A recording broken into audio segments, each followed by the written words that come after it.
창세기 강의 79번째 36장 1절에 43절 에서의 족보가 주는 교훈 말씀입니다.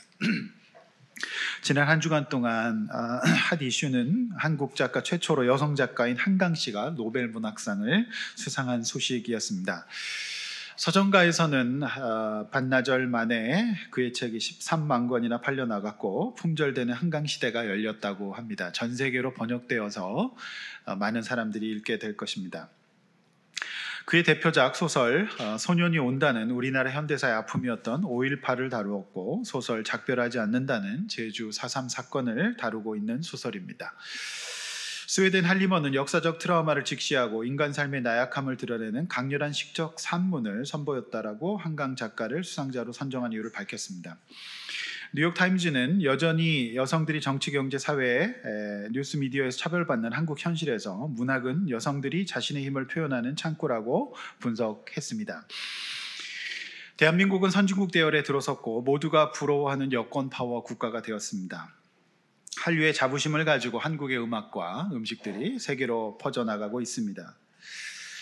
그러나 대한민국의 역사적 족보는 겉보기와는 달리 짙은 그림자가 있었다는 것을 이 작가는 드러냈던 것이고, 세상이 그것을 주목한 셈이 되었습니다. 노벨상 상금이 14억인데 소득법 시행령 18조에 따라서 노벨상 상금은 비과세입니다. 세금을 내지 않습니다. 법령에 노벨상 상금은 세금을 내지 않는다라고 되어 있습니다. 상을 받아도 노벨상을 받으시길 바랍니다. 복권 당첨돼도 엄청난 게 다 세금이에요. 근데 노벨상만큼은 고스란히 수상자가 가져갑니다. 참 귀한 상이죠. 그러니까 노벨상은 명예도 중요하지만 세금이 없다는 거, 이게 참 놀라운 것 같습니다. 오늘 저와 여러분들은 조금 당혹스러운 본문 앞에 서 있습니다. 성경 지면 한 장 전체가 족보입니다. 창세기 한복판에 왜 이처럼 길고 상세한 남의 집안의 족보 얘기가 기록되고 있는 걸까요? 이번 주 뉴스를 보다가 많이 웃었던 뉴스가 있습니다. 요즘 책보다 스마트폰을 가까이 하고 있는 초등학생들의 문해력이 점점 더 떨어지고 있습니다.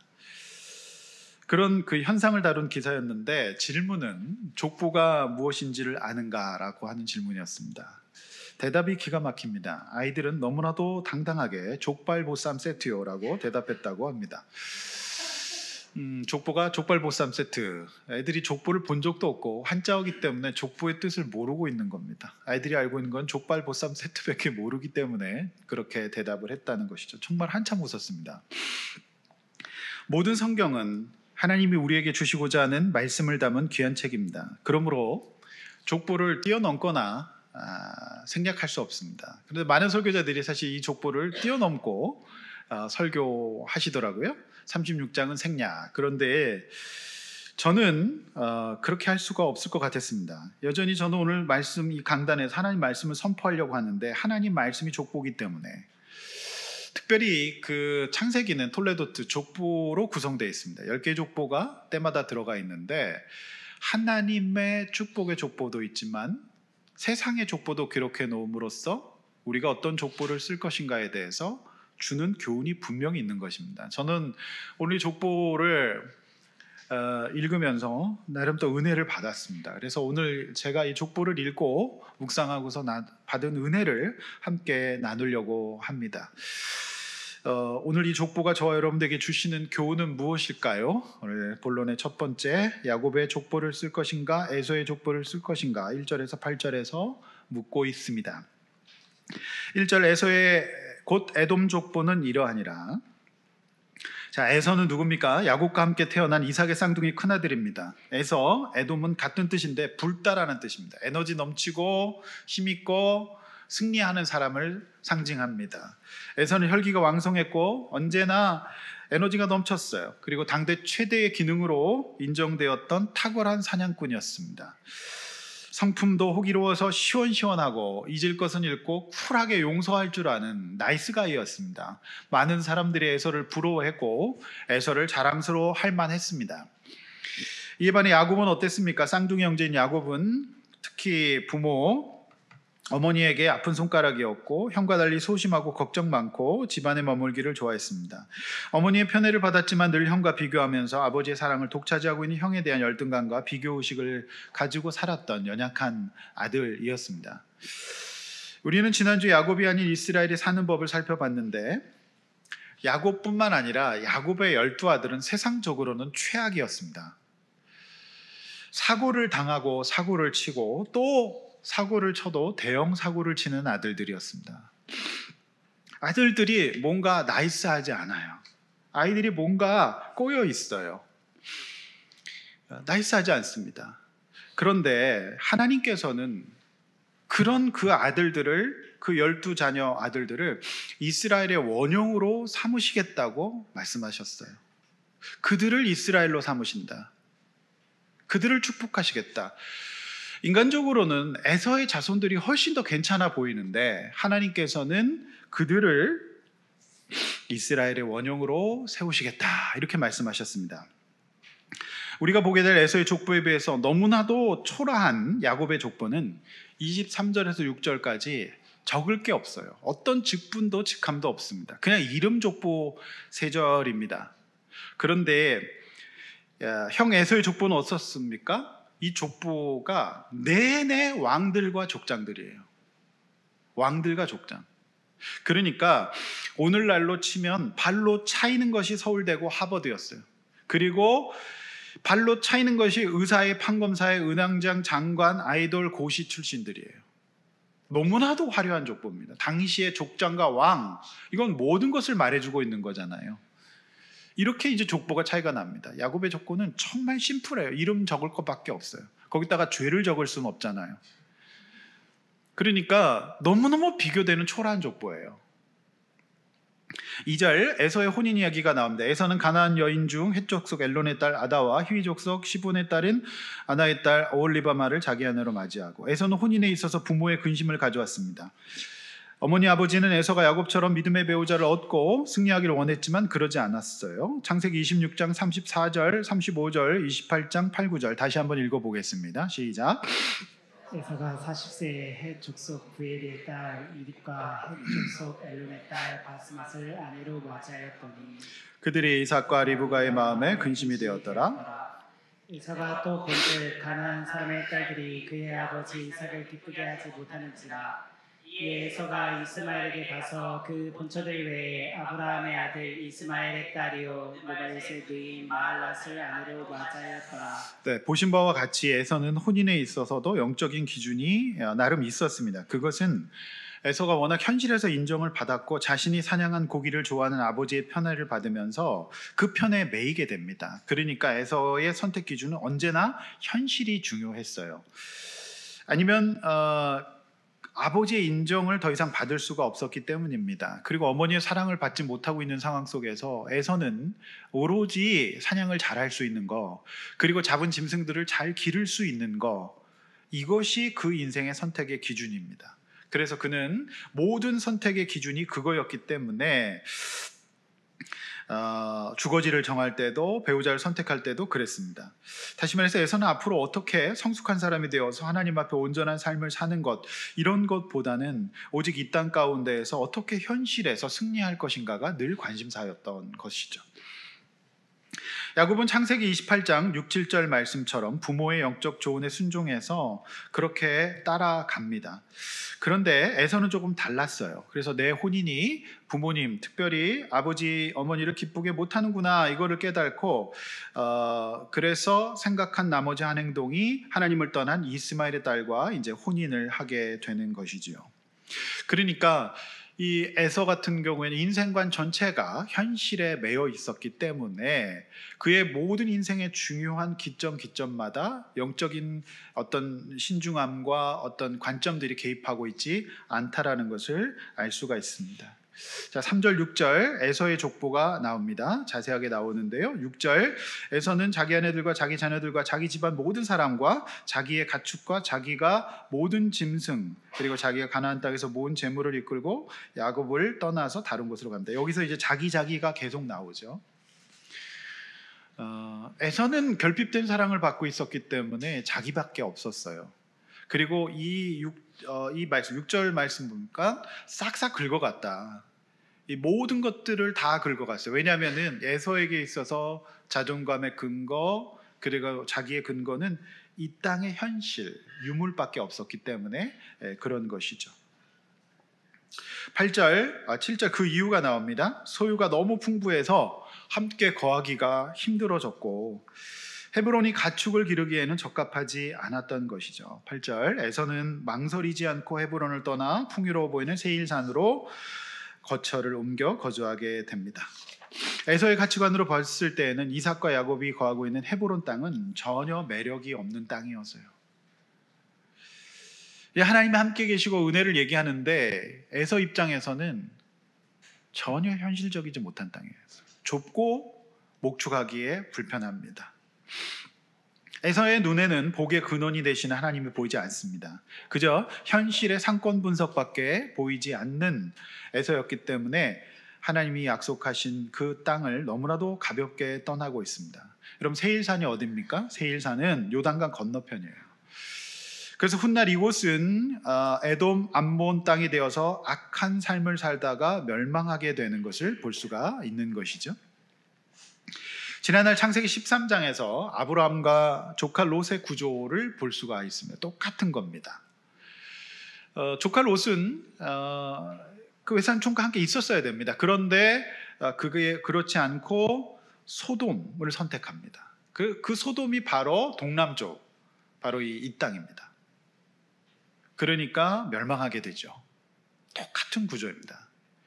그러니까 롯 역시 영적인 어떤 기준과 관념이 없었기 때문에 자연스럽게 그곳을 보기도 좋고 이래 보이는 곳을 선택한 결과라고 하는 것이죠.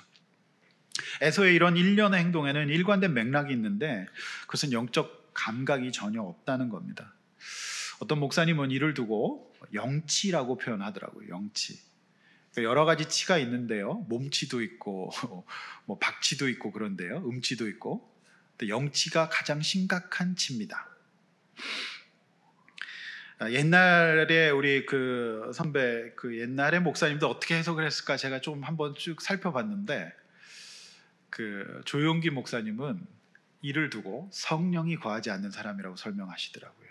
나름 일리가 있는 설교라고 생각합니다. 성령이 거하지 않는 사람이다. 은혜가 없는 사람이다. 그러니까 아무리 이렇게 화려해도 성령이 없으면 안 된다.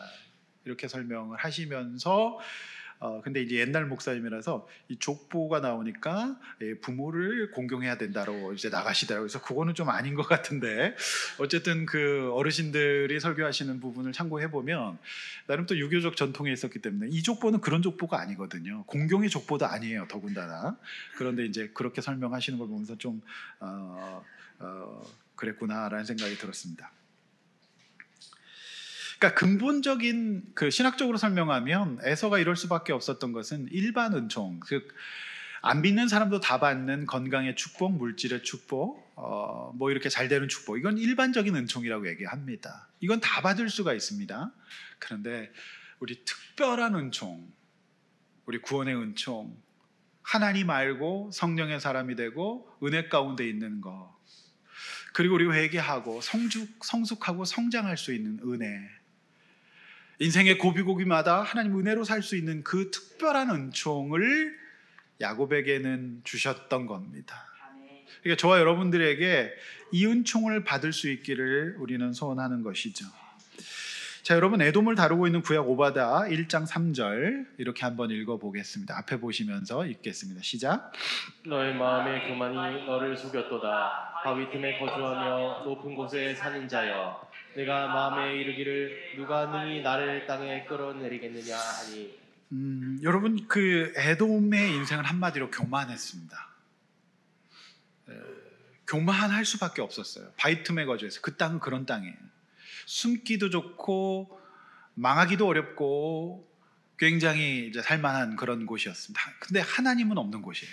하나님을 떠난 곳입니다. 우상들이 가득한 곳이었습니다. 그래서 에서의 후손 에돔은 점점 더 굉장히 힘에 민감한 민족이 됩니다. 그러니까 이 세상 속에서는 서열이 굉장히 중요합니다.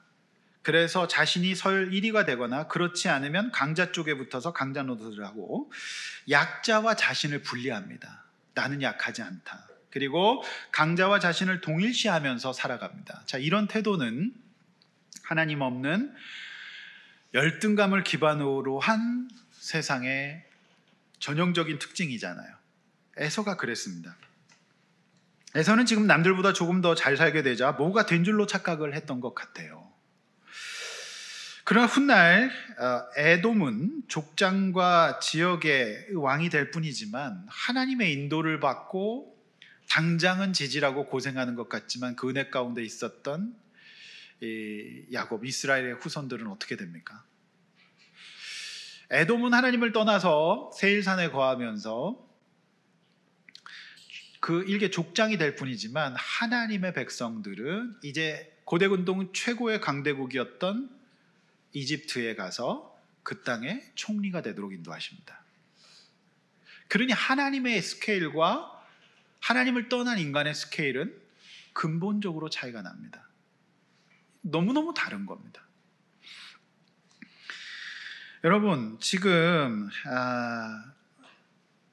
훗날 이제 이런 시대를 거쳐서 다윗 시대로 상황은 역전이 돼서 다윗이 에돔을 상대로 승리하게 된 뒤에 다윗에게 속국이 되어서 완전히 종노릇하게 되죠. 훗날 이 에돔 족속은 주변 강대국의 힘을 빌어보지만 결국 그들은 멸망하게 됩니다. 그러니 이들은 어떻게 하든지 간에 하나님 앞에 있었어야 됩니다. 그리고 불편해요. 그리고 좁아요. 뭔가 이렇게 이렇게 좀 힘들어요. 그러니까 그 가치관 속에서는 온전히 세일산, 시온산이 아니라 세일산으로 갈 수밖에 없는 구조였는데 그 선택의 결과는 그 영적인 가치를 너무나도 가볍게 여겼던 그 결과는 멸망이었습니다. 잠깐은 잘 되는 것 같지만 멸망이었어요. 능력과 외모는 다 갖추었지만 어쩔 수 없는 영치의 삶의 한계였던 것이죠. 따라서 이 모든 말씀을 보고 있는 저와 여러분들은 어떻게 해야 됩니까? 자, 하나님께서 저와 여러분들에게 복을 주셨을 때 그것에 빠져 사는 것이 아니라 그것이 내 인생을 사로잡지 않도록, 그것이 나의 영적인 감각을, 영적인 이런 것들을 잊어버리지 않도록 해야 됩니다. 그것 가운데 깨어 있어야 됩니다. 그래서 창세기 35장 26절은 야곱의 아들들이 밧단 아람에서 나온 자라고 말하고 있어요. 그런데 여러분, 엄밀하게 얘기하면 베냐민은 밧단 아람에서 낳지 않았어요.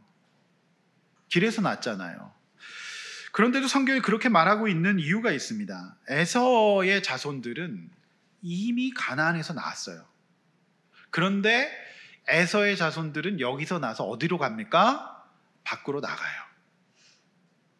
그런데 밧단 아람, 밖에서 나왔지만 오히려 가나안으로 오는 사람이 있습니다.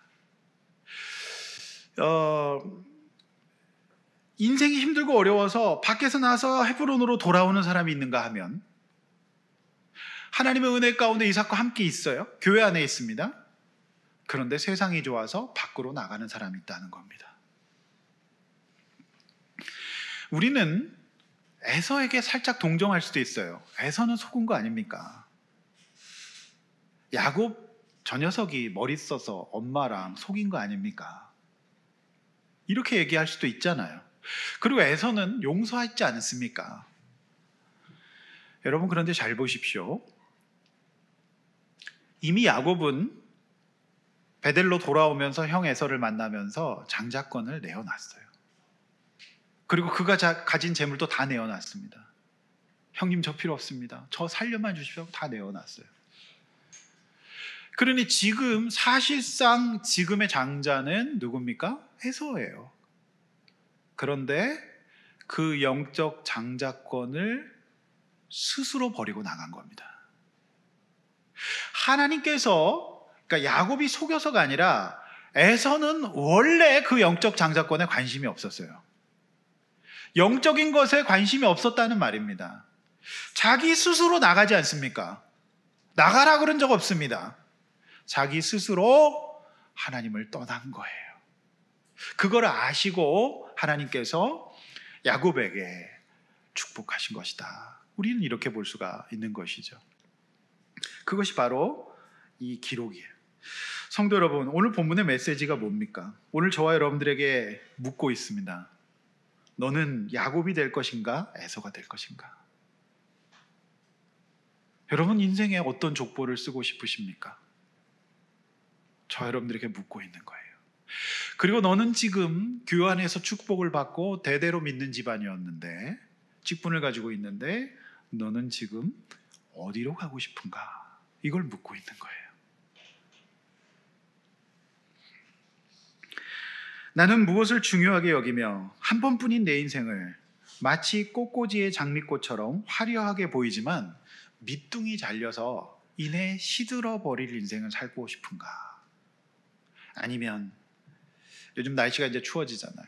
저 바깥에 있는 나무들처럼 화려하지는 않지만 그곳에 서서, 나무로 서서, 꽃꽂이가 아니라 나무로 서서 추위와 더위를 온몸으로 감당하며, 그럴수록 오히려 더 땅에 뿌리 내리며 사람들에게 쉴 만한 그늘을 만들어주는 하나님께 뿌리 내린 시냇가에 심은 나무와 같은 인생이 될 것인지를 오늘 하나님께서 저와 여러분들에게 묻고 계시는 거예요.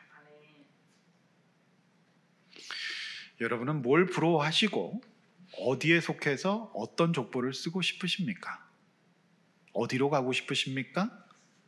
여러분의 인생의 기준, 혼인과 거주지와 모든 것의 기준은 과연 무엇입니까? 두 번째, 야곱의 삶을 살 것인가, 에서의 삶을 살 것인가? 9절에서 43절 말씀입니다. 이 말씀을 읽지는 않겠습니다. 이거 읽다가 시험 들어서 우리 교회 떠날 수 있습니다. 만약에 이제 방언을 받고 싶으신 분들은 이 9절을 빨리 읽으시면 방언이 임할 수도 있습니다. 근데 제가 한번 세어봤어요. 이 족보에서 족장이란 단어와 왕이란 단어 계속 반복되거든요. 화려하잖아요. 제가 한번 세봤습니다. 제가 틀릴 수도 있는데 세보니까 족장이란 단어는 무려 40번, 왕이란 단어는 10번이 나오더라고요.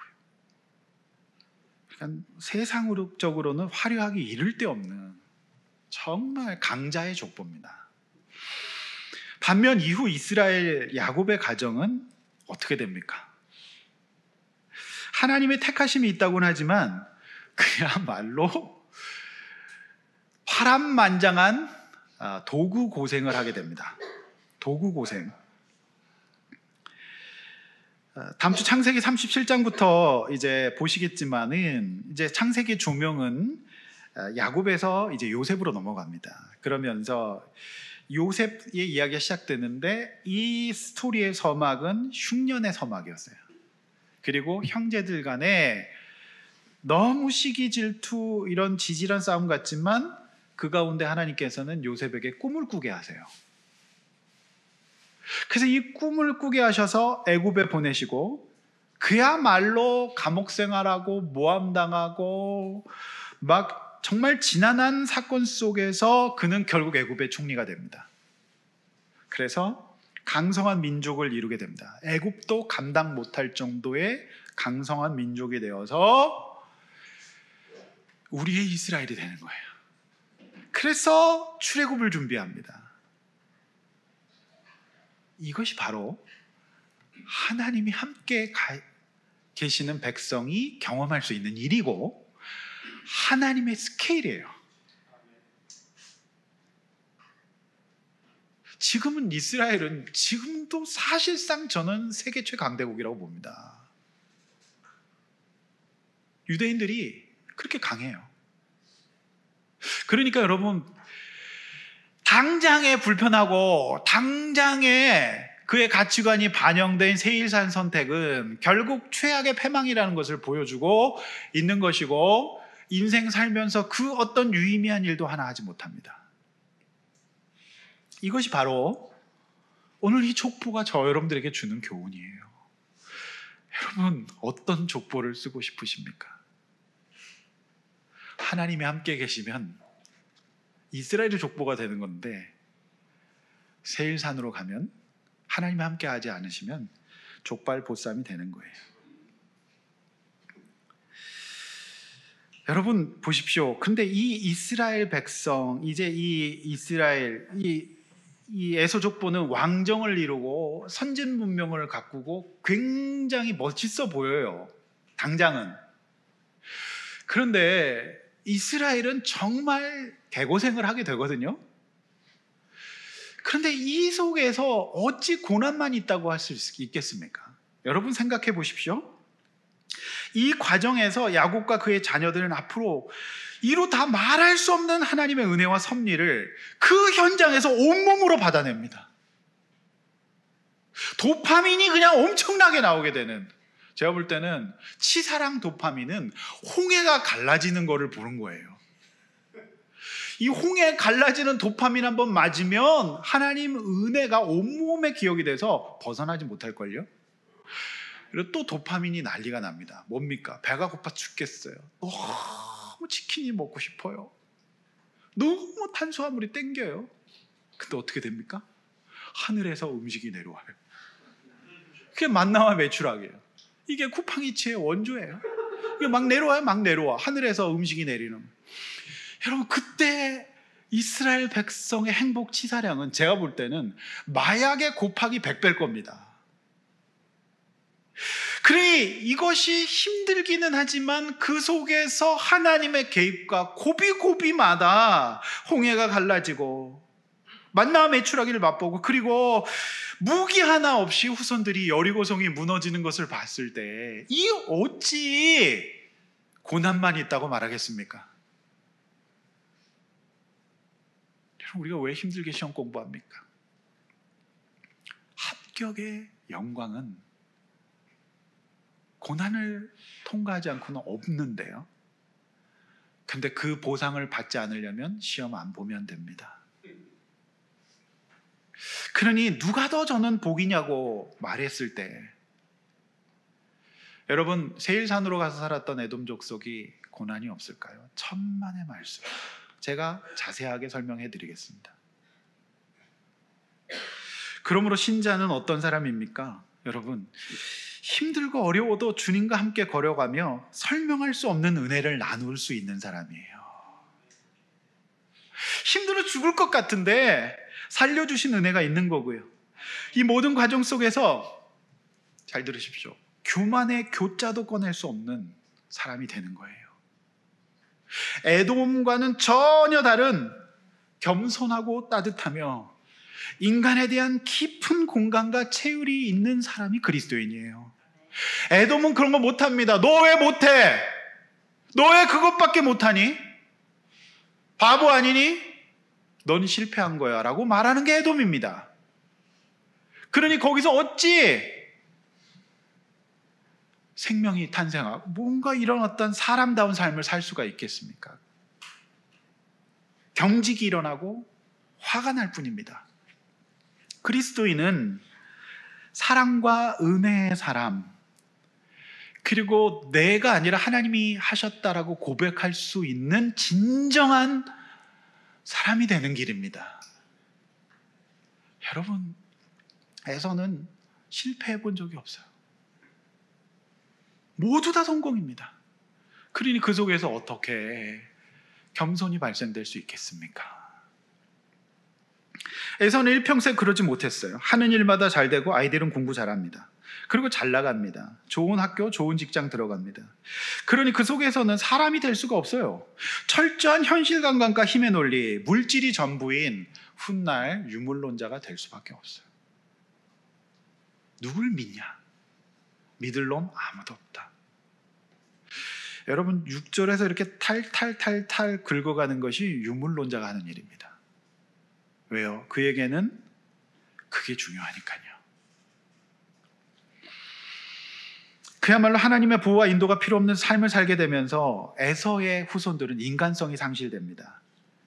약자 앞에서 강하고 강자 앞에서 약한 민족이 되어서 최종적으로 힘센 민족에게 사로잡힙니다. 이것이 바로 에돔 족보의 내용이에요. 여러분, 에돔 족보의 특징은 크게 두 가지입니다. 첫 번째는 선진성과 개방성입니다. 당장은.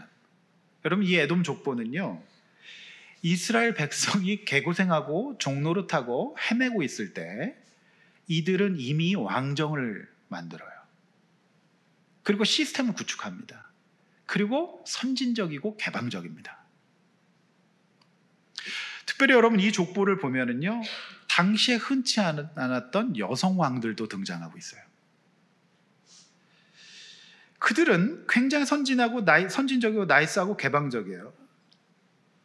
마치 오늘날 유럽과 미국 같습니다. 그런데 여러분, 요즘 진짜 미국이 밤에 못 다니고 위험한 나라가 됐고 홈리스가 넘쳐나고 중독자들이 넘쳐난다 그래요. 천주국이 아닌 것 같아요. 왜 그럴까요? 유럽의 사람들이 너무 좋은 선진 시스템과 막 동성결혼도 되고 뭐 별거 다 하고 이러는데 사람들은 우울해지고 행복도는 떨어지고 있어요. 자살률이 높아지고 있어요. 그 왜 그럴까? 안 되는 거 없어요. 영적 기준이 전혀 없잖아요. 그러니 참 교회는 관광지가 되고 이렇게 됐어요. 선진성과 개방성을 갖고 있어요. 그러니까 여러분 그런 생각 들지 않아요? 내가 교회에 있다가 다른 안 믿는 사람들은 지금 다 뭔가 발전하는 것 같은데 나는 그 자리에 있는 것 같은 느낌. 내가 이렇게 살아도 되는가라는 느낌이 들 때 그렇게 사셔야 됩니다. 당장은 이들이 지금 잘 되는 것 같아요. 그러나 멸망이잖아요. 두 번째는 인간다운 삶이 없는 부끄러운 족보, 피해 족보라고 하는 겁니다. 여러분, 이 족보를 잘 보시잖아요. 그럼 겉으로 볼 때는 족장과 왕들의 족보, 너무 화려한 족보잖아요. 그런데 여러분 그냥 이거를 족보를 제가 대신 묵상해서 읽어 드리잖아요. 이 족보는요, 그 세습의 족보가 아니에요. 즉 그때마다 다른, 즉 쿠데타의 족보라는 겁니다. 피해 족보예요.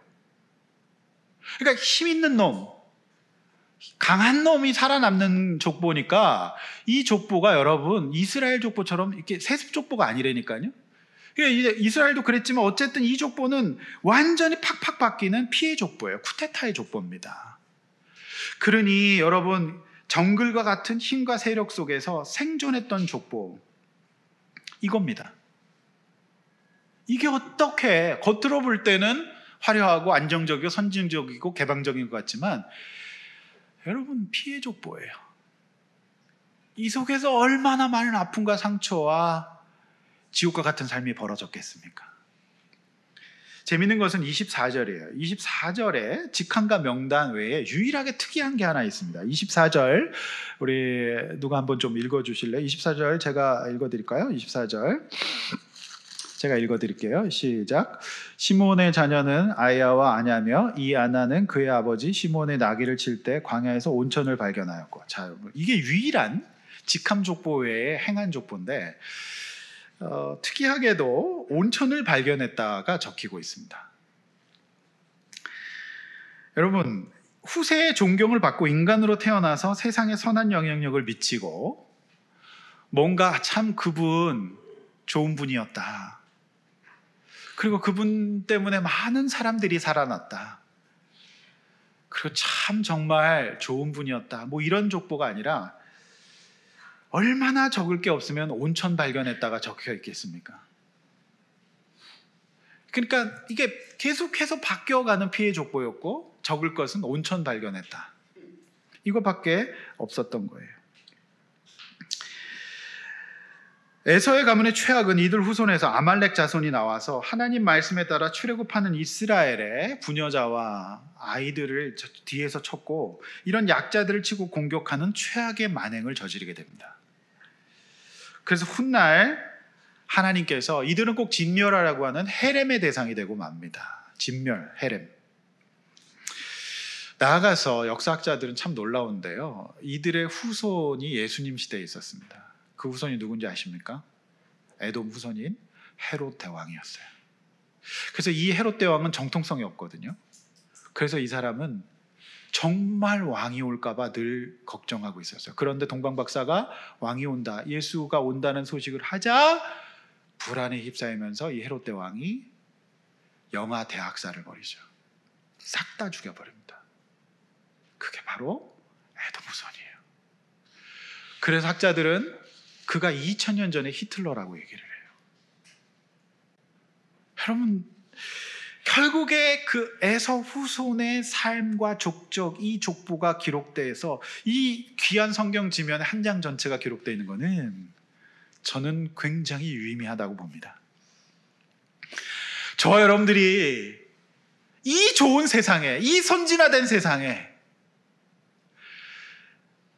우리가 교회 안에 머물고 예수 믿고 주님께 묻고 인도받아가는 이 과정이 힘들고 어렵고, 우리가 교회 안에 있지만 밖을 바라보면서 부러워하고 오히려 세일산으로 갈 수 있다는 거예요. 바깥에서 들어오지는 못할 망정 교회 안에서 복음과 우리 안에 이것이 얼마나 소중한 것인지를 잊어버리고 밖으로 갈 수 있다는 거예요. 제가 수요일 예배 때도 말씀 전하지 않았습니까? 이상의 인문 사회과학과 심리학과 철학 모든 것들은 바로 그 하나님 앞에서 회복된 인간을 지금 설명하고 있어요. 믿으시기 바랍니다. 안 믿으시는 것 같은데 믿으세요. 저는 신학을 하고 사회과학을 했지 않습니까? 보면 볼수록 그게 느껴져요. 관계성의 회복, 비인지 능력의 회복. 그게 저는 구원받은 성도라고 봐요. 그런데 여러분, 하나님 떠나서 에돔 족속이 되면 어떻게 돼요? 이거는요, 그냥 관계가 다 깨질 수밖에 없는 겁니다. 힘밖에 없고 자기밖에 없지 않습니까? 따라서 예수 믿는 신자라고 하면서 우리 집안에 누구는 뭐고 자식들은 무슨 학교 나왔고 무엇이 되었다는 자랑의 족보를 쓰는 사람은 스스로 영적인 것에 관심이 없는 에서의 후손이라는 것을 드러낼 뿐이에요. 신자는 힘든 가운데서도 소망이 잃지 않고 야곱처럼 이제 그 자리, 믿음의 자리, 가장 낮은 자리에 섬기고 지키고 있다고 자랑하는 사람이에요.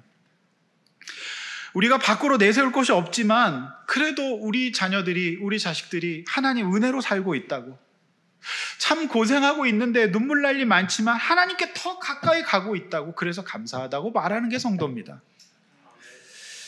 여러분, 무엇을 부러워하고 계십니까? 예수 믿고 있는데도 하나도 되는 일이 없다고 생각하십니까? 아닙니다. 에서는 성공만 해봤어요. 그래서 하나님께서는 이스라엘을 성공도 좋지만 성장과 성숙시키시기를 원하시는 거예요. 그래서 제대로 주기를 원하시는 겁니다. 감당할 수 있을 때 주기를 원하시는 겁니다. 그래서 정말 그를 성숙과 성장의 길로 인도하셔서 그에게 세상이 피조물들이 줄 수 없는 복을 주기를 원하시는 거죠. 그게 하나님의 계획인 줄로 믿습니다. 할렐루야. 여러분, 저는 이 족보를 보면서 은혜 받았어요. 그래, 내가 어떤 목사가 되고 싶은가? 교계에 이름 올리는 대형교회, 성공한 교회 목사가 되고 싶은가? 성숙한 목사가 되고 싶은가? 하나님께서 저에게 물으시는 것 같았어요. 지난 주간에 서상복 목사님의 이제 그 어디나 하늘나라라고 하는 귀한 책을 읽었습니다. 제가 아는 목사님의 추천을 받아서 이 책인데요, 여러분 꼭 한번 읽어보시길 바랍니다. 그 어디나 하늘나라, 서상복 목사님, 세운북스에서 나온 간증집입니다. 간증의 재발견이라고 하는 책인데요, 시리즈로 계속 나오고 있습니다. 참 귀한 것 같아요. 그런데 제가 이분 간증을 딱 잡자마자 놓치지 않고 단숨에 다 읽어버릴 수밖에 없었어요. 이분은 경상도 봉화 오지 산골, 아무도 사람이 살지 않고는 오지 산골에 한센병 환자인 할아버지를 모시고 농사를 지으며 삽니다. 초등학생인 애가, 사람이 오지 않는 완전 오지 봉화 산골. 그런데 이 상복의 아버지는 알코올 중독이라서 폭력을 일삼고 때렸어요. 그래서 어머니가 맞다가 집을 나가십니다. 그러니 3남매만 남았는데 위로 두 누나들은 초등학생인데 남의 집에 식모로 갑니다. 그리고 이 상복이 혼자서 실제로 손과 발이 없는 이 한센병 할아버지를 모시면서 농사를 지으며 삽니다. 상복이는 개를 본 적이 없어요. 그런데 이 봉화가 실제로 한국에서 마지막으로 늑대가 살았던 곳이라고 얘기를 해요. 근데 개를 본 적이 없으니까 늑대가 개인 줄 알고 그 늑대를 친구 삼아서 먹이를 주면서 길렀다는 거예요. 그런데 나중에 생각해 보니까 이 늑대라 가까이 오지는 않고 핥고 안기지를 않더랍니다. 늑대였던 거예요. 늑대와 함께 춤을. 근데 이 상복이가 그렇게 늑대와 함께 지내면서, 그리고 자연 속에서 봉화라고 하는 곳이 여러분 가보십시오. 진짜 산골입니다. 거기서 자연 속에서 농사를 짓고 할아버지 섬기면서 하나님에 대해서, 그리고 이 자연 속에서 그 마음을 이제 예수 믿을 준비를 하고 있는 거죠. 그래서 한참 걸어 내려가야 있는 시골 교회에서 은퇴하신 여전도사님이 아무도 오지 않는 작은 시골 교회에서 이제 농어촌에 목회자가 없으니까 거기서 목회를 하고 계신데, 이 아이가 거기 가서 예수님을 만나요. 그런데 저는 이 책을 보면 참 감동스러웠던 게 뭐냐면, 그 시골 교회 전도사님 어느 날 상보가 그 한센병 할아버지 모시면서 시골에 사는 거 알잖아요. 내가 한번 안아주면서 기도해줘도 되겠니라고 묻더라. 그래서 전도사님이 푹 안고 그렇게 울면서 기도해 줬답니다. 그 이후에 그 교회에는 서상복 안아주기 당번이라고 해서 교회에 쭉 그게 이렇게 적어놨던 거예요. 그래서 몇 안 되는 할머니 할아버지들이 상복이를 돌아가면서 안아주면서 기도해 주는 거예요. 서상복 안아주기 당번. 우리 교회도 그거 한번 했으면 좋겠어. 교회가 그런 거구나. 그래서 상복이가 그 사랑 받으면서 예수의 사람 됩니다. 그러면서 그 힘든 나환자 할아버지 섬기면서 신앙생활을 해가요. 그러면서 그의 마음이 삐뚤어지지 않습니다. 결국 상복이는 그 어려운 환경 가운데서도 공부를 해서 대구교대 들어가서 초등학교 선생이 되는데 시골 벽오지 학교로 부임합니다. 근데 내가 이 책을 보면 참 정말 너무너무 감동스러웠던 거는, 시골 학교에 가봤더니 시골에는 상복이 자신처럼 엄마 아빠 다 도망가고 할아버지 모시고 살고 있는 그 상복이가 또 있더랍니다. 못 먹고 못 입고 못 씻고, 그리고 얘가 사랑을 받기 위해서 그러니까 계속 이상한 행동을 하겠죠. 그래서 이 아이가 전교생의 골칫덩어리. 근데 이 선생님 맡아서 어느 날 수업을 하고 있는데 이 아이가 선생님한테 똥침을 제대로 탁 놓더랍니다. 똥침. 그러면은 이제 그 전에 모든 선생님들은 이제 죽도록 두드려 패거나 너 학교 오지 말라고 그랬을 텐데, 이 서상복 선생님은 이 아이에게 너 또 한 번 하고 싶니? 물었대요. 그랬더니 이 아이가 쫄더니 너무나도 담대하게 또 하고 싶어요 그랬대. 그래서 또 똥침을 했답니다. 근데 그 교실에서 아이들이 울기 시작하더랍니다. 그래서 다 함께 끌어안고 울었대요. 그래서 나중에 먼저 운 여자아이한테 너 왜 울었니 물어보니까, 선생님 저는 교회 다니는데 선생님이 예수님 같아서 울었대요.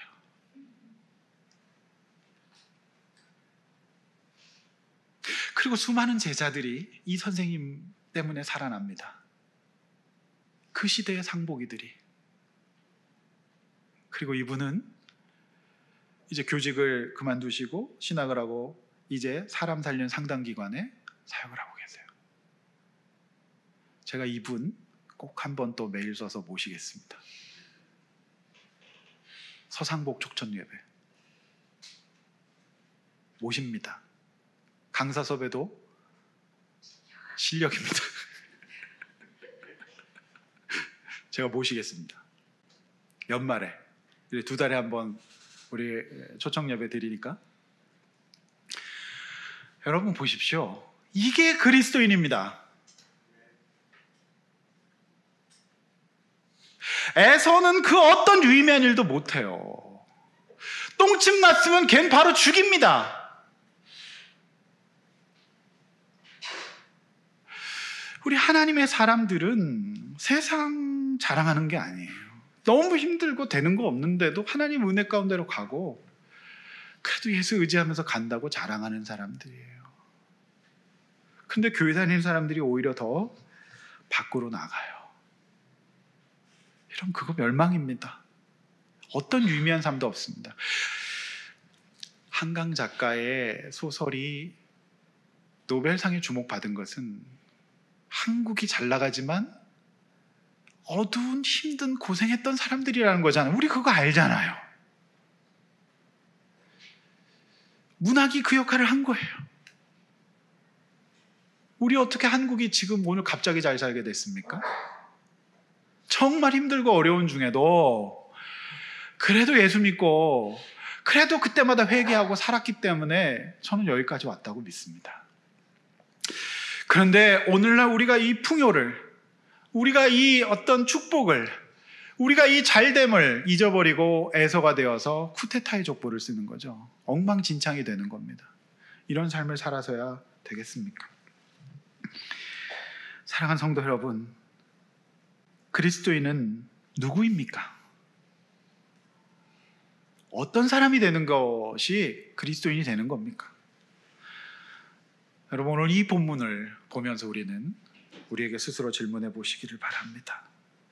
말씀 맺습니다. 화려하지 않아도 믿음 안에 행복을 누리는 믿음의 족보를 씁시다.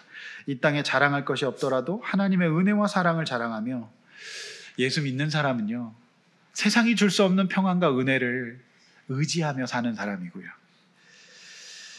나도 살고 다른 사람도 살고 살리는 귀한 인생, 그것이 바로 기독교인입니다. 그런 사람 될 수 있기를 주님의 이름으로 축원합니다. 이렇게 한번 나눠보겠습니다. 하나님께서 나를 에서가 아닌 야곱으로 택하셨다는 것에 대한 은혜와 감사가 있나요? 이 특별한 은총을 받았습니다. 여러분, 이것에 대한 은혜와 감사를 잊지 않으시길 바랍니다. 그리고 다른 사람과 비교하거나 원망하지 말고요, 우리 영적인 시온산 헤브론에 잘 거합시다. 그게 어디겠습니까? 교회입니다. 하나님 은혜 가운데에서 잘 거해서 우리 승리할 수 있기를 주 이름으로 축복합니다. 시간에 함께 찬양하고 기도하겠습니다. 화려하지 않아도 정결하게 가진 것이 적어도 감사하며 사는 삶, 내게 주신 작은 힘 나눠주며 사는 삶, 이것이 나의 삶의 행복이라오. 눈물 날 일 많지만 기도할 수 있는 것, 억울한 일 많으나 주를 위해 참는 것, 비록 짧은 작은 삶 주 뜻대로 사는 것, 이것이 나의 삶의 행복이라오. 이것이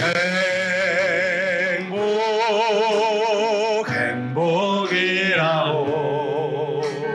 세상을 알 수 없는 하나님 선물, 이것이 행복이라오. 하나님의 자녀로 살아가는 것, 이것이 행복, 이것이 행복. 함께 손을 들고 한번 찬양할까요? 이것이 행복, 행복. 세상은 알 수 없어요. 세상은 알 수 없는 상복이의 행복을 세상은 못 줍니다. 이것이 행복이라오. 하나님의 자녀로 삽시다. 하나님의 자녀로 살아가는 것, 이것이 행복이라고. 여러분, 이 시간에 함께 한번 기도하겠습니다. 하나님, 제가 믿음이 없습니다. 그래서 너에게는 늘 현실이 중요했습니다. 돈 한 푼 버는 게 더 중요했고, 나에게 실제적으로 영향 미칠 수 있는 권력자들이 더 중요했습니다. 하나님, 회개합니다. 그렇다고 잘 되는 게 아닌 것을 알면서도 우리는 늘 끌려갔습니다. 하나님, 용서해 주십시오. 그래서 하나님 아버지, 주님의 은혜로 살아갈 수 있도록 도와주셔서 아버지, 주님의 은혜를 맛보고 도파민의 치사량을 맞이해서 정말 성령 충만함으로 살아가게 해주십시오. 세상에는 내면을 소통하라고 도파민이 중요하다고 얘기하는데 그건 성령 충만입니다. 그는 주님의 은혜 믿음으로 사는 겁니다. 그렇게 살 때에 나의 환경을 해석하고 나의 삶 가운데 용기와 에너지를 얻을 수 있을 겁니다. 하나님은 저 여러분들을 이스라엘 원형으로 삼으시고 애굽의 총리로 세우실 줄로 믿습니다. 주여 한번 외쳐서 하나님, 주님 은혜 가운데 살게 하여 주시옵소서. 밖으로 나가지 않게 해달라고 기도하겠습니다.